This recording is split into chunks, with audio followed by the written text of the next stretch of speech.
佢之後咧，就同我講，同工人我想投訴佢啊，因為咧佢啲生命個故事同埋歷練太多啦，多到我唔知點樣揀我嘅內容去寫佢嘅生命故事落去我嗰本書度。咁我想咧藉呢個機會都讓你哋分享下啦，不如介紹自己先。介紹自己先啦，係。我係 Year 3嘅阿生。我叫阿欣。我係 Year 3嘅學生，我叫阿宇啊。好，你咧？叫蘇蘇。蘇麗珍，俾啲掌聲啊！蘇麗珍啊！咁我哋都係同學分享下。蘇蘇喺你哋嘅訪問裏面咧，你心目中即係你學到啲乜嘢啊？應該好多嘢學到啊，揀幾句嚟講下。因為我講咗咧，佢後面兩個唔使講啦。唔緊要，其實多得是啊，係啊，唔緊要。最重要嘅名言啦，就係要感恩同知足嘅，係啊，咁就同我哋講話，即係人哋點對你唔緊要，你對得住自己良心，你有啲咩事你知足，即係發生而家好多嘢，你都覺得其實已經好好㗎啦，咁樣諗咧，樂觀啲諗就會所有事都會睇開睇快咁樣係。我最深刻嘅一樣嘢就係蘇蘇講佢以前後生嘅經歷啦，完全就係電影嘅情節嚟嘅。我可唔可以講少少？蘇蘇咧又開咗個車仔麵檔去做老闆娘嘅，咁但係以前咧就黑社會比較猖狂，咁咧就收陀地費，但係蘇蘇好聰明。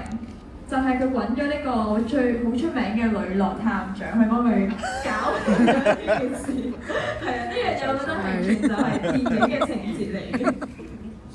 咁我最深刻就一定係即係見蘇蘇嘅時候，就覺得佢嘅性格就真係好似佢個名咁，好識蘇蘇。即係就同佢落去食飯嘅時候咧，就見到話好多人都會主動去打招呼啦，跟住真係同大家嘅關係都好好咁樣。即係我覺得。佢嘅人生態度都好值得我哋學習，就係要知足感恩。即係好多嘢其實都唔係話理所當然擁有啦，所以我哋要珍惜而家現在當下，同埋珍惜我哋擁有嘅事情。好，咁我哋交俾蘇蘇講啦。不過我識你咁耐，知你好多嘢分享嘅，我哋長話短説啊！你明我講咩嘅？你講，你唔好咁樣，係啦，你識女郎㗎嘛？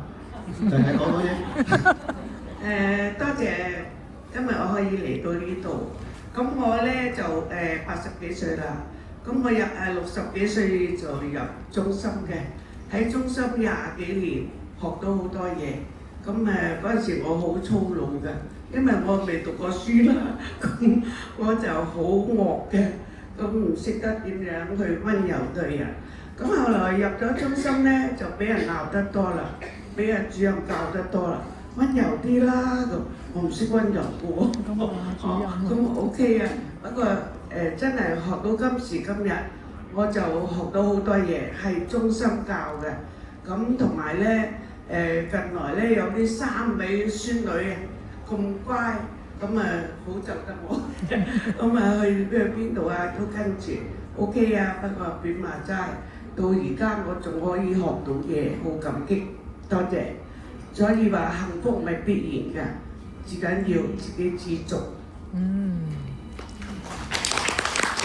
我哋都代咗好多嘢落袋嘅，聽聞咧蘇蘇咧20幾年內咧都唔需要續會費嘅，係因為佢介紹咗好多身邊嘅老友記街坊，正如頭先啲同學仔所講，佢喺我哋嘅村裏面咧冇一個人唔識佢，一落到街咧基本上個個都同佢打招呼，咁所以介紹咗好多人入會，所以你千祈唔好睇小自己啊！你對中心嘅老友記嘅影響，或者對同學仔今日訪問你3位嘅同學仔嘅影響咧好大。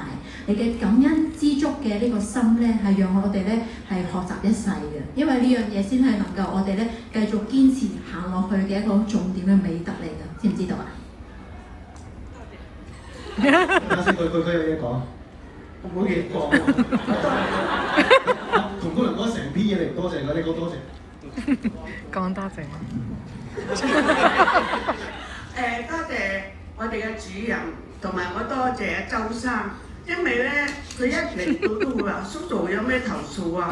我成日都投訴㗎啦嗬。咁我投訴點解我哋中心請啲同事個個都咁好㗎？真係好好㗎，我哋啲社工啊、啲工作人員啊，尤其是呢個魚生咧，我成日好中意食。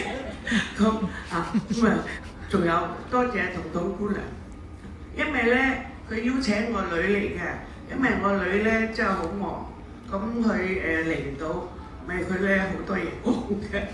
好啦，多謝你啦，蘇蘇，俾啲掌聲，邊個做好啊？